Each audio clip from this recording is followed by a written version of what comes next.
In today's video, I'm going to teach you how to add recurring tasks in Todoist. By the end of this walkthrough, you will know exactly how to set up tasks that automatically repeat on the schedule you choose, so you never have to remember to recreate them manually. Let's start from your main Todoist view. First, open the project or the Today view where your existing tasks are listed. Find the task that you want to turn into a recurring task. This could be anything you do on a regular basis, like a weekly report, a monthly bill, or a daily routine. Click on that task to open its details. This brings up the task panel where you can see the task name, description, and other options. Inside the task panel, look for the current due date. It might say something like today, tomorrow, or show a specific calendar date. Click directly on that date area.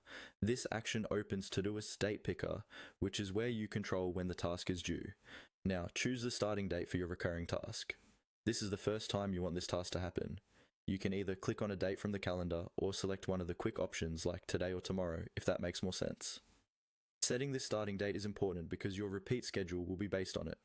Once you've selected the date, you'll see additional options related to scheduling. Look for the option labeled repeat and click on it.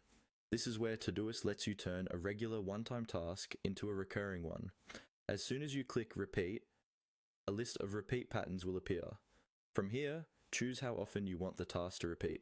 You'll see common options like every day, every week, every month, or every year. Pick the one that best matches your routine.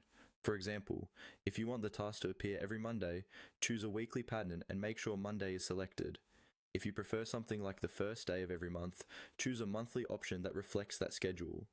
After selecting the repeat schedule, confirm your choice so the task is saved as recurring. You should now see the repeat pattern displayed alongside the due date in the task details. From this point on, each time you complete the task,